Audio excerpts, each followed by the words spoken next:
નમસ્કાર ખેડૂત મિત્રો, હું એજે મુળિયા આપ સર્વ ખેડૂત મિત્રોનું હાર્દિક સ્વાગત કરું છું. ખેડૂત મિત્રો, નવો પાક અને નવી માહિતી સાથે આપણે દરરોજ જે છે કંઈક ને કંઈક નવી માહિતી સાથે મળીએ છીએ. મિત્રો, આજે આ વાત કરવી છે સરગવાના પાકની અંદર. સરગવાનો પાક આપણા ખેડૂત મિત્રો માટે એ ખૂબ જ અગત્યનો અને ખૂબ જ જે મહત્વનો પાક એ આ સરગવાનો પાક તરીકે એ ઉભરી આવ્યો છે. ત્યારે મોટા પ્રમાણની અંદર સરગવાનું વાવેતર થયું છે. આ હરગવાના પાકની અંદર કેવી કેવી કાળજી રાખવાની હોય, આની અંદર કેવા કેવી બાબતોનો ખ્યાલ રાખવાનો હોય એ આપણે ભાઈ પાસેથી જાણવાનો પ્રયત્ન કરીએ. સૌપ્રથમ ભાઈનો પરિચય લઈએ. આપનું નામ? પરવીણભાઈ ગોવિંદભાઈ બારિયા. તમારું ગામ? ભૂતિયા. ભૂતિયા. તાલુકો? પાલીતાણા. તમારો મોબાઈલ નંબર?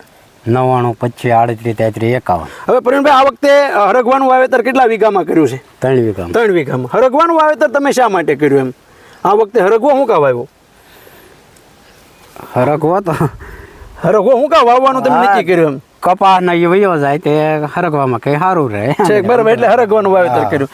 હરગવાનું કેટલા બાય કેટલા અંતરે વાવેતર કર્યું છે? કેટલા બે હાર વચ્ચે અને બે છોડ વચ્ચે કેટલું અંતર? 2 છોડ વચ્ચે 5 ફૂટ ને 2 હાર વચ્ચે 9 ફૂટ. બરાબર. આ વેરાયટી કઈ વાવી છે તમે?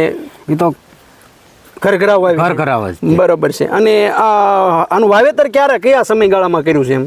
જેઠ મહિને. જેઠ મહિનામાં, એટલે કે ટૂંકમાં ચોમાસા પહેલા. હા, બરોબર છે. અને વાવેતર કર્યા બાદ જે છે એ અને ફૂલ આવવાની એની કેટલા દિવસે શરૂઆત થાય એમ?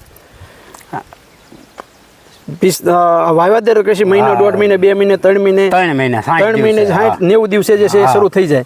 બરોબર. હવે આની અંદર જે છે એ કઈ કઈ બાબતોની તમે કાળજી રાખી છે? પાયામાં કેવા ખાતરો નાખ્યા છે? ઉપર છંટકાવ કેવા કર્યા છે એ અમારા ખેડૂતોને કહો. પાયામાં તો દેશી નાખ્યું હતું. દેશી ખાતર? હા હા.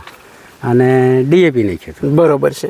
અને ઉપર છંટકાવમાં કેવા છંટકાવ માર્યા? ફૂગનાશક ને એક ઈયળની. બરોબર. અને આને જે ડોપિંગ કરવાનું હોય, જે ડોકા કાપવાનું, એ કેટલી વખત કાપ્યા છે? હા, ત્રીજી વખત કાપો છો. બરાબર છે. હવે જે છે આની અંદર અત્યારે ફૂલ ફાલ ને એવું આવી રહ્યું છે, તો હવે જે છે કઈ બાબતોની કાળજી રાખવાની હોય પ્રવીણભાઈ? હવે જે છે અત્યારે હું કે વરસાદના કારણે 1-2 વખત તો ફાલ ખરી ગયો, તમે એમને કહેતા હતા. બરાબર. તો હવે જે છે આમાં કઈ બાબતોની કાળજી રાખવી જોઈએ એમ? હવે તો તમે કયો એ દવા સાચવી. પ્રવીણભાઈ, અત્યારે જે છે એ ફૂલ જે છે એ ફૂલમાંથી ઝડપથી ફળમાં કન્વર્ટ થાય એ માટે જે છે એ મધમાખી આવી એક ખૂબ અગત્યની વાત છે. તો કેમિકલનો ઉપયોગ જે છે એ બને એટલો ઓછો થાય એના માટે જે છે એ આપણો એક પ્રયત્ન પણ છે કે ખેડૂત મિત્રો કેમિકલનો ઉપયોગ ઓછો કરે. તો એના માટે થઈ અને એક અમે ભલામણ કરતા અન્નાઈ ક્રોપ સાયન્સની ફૂલ જેલ. આ ફૂલ જેલ એક પંપની અંદર જે છે એ 15 ml નાખી અને 15 દિવસના ગાળે 2 વખત છંટકાવ કરવામાં આવે તો આ જે કાંઈ ફૂલ જે છે એ ફૂલનું જે પરાગની પ્રક્રિયા ઝડપી બનશે. ઝડપથી જે છે ફૂલમાંથી ફળમાં કન્વર્ટ થશે અને જે છે ફળને ખરતું એટલે કે ફૂલને ખરતું અટકાવશે અને મોટી માત્રામાં ફૂલ બેહારશે. જે એની કેપેસિટી છે તમામ ફૂલો જે છે એની અંદર બેસી શકશે.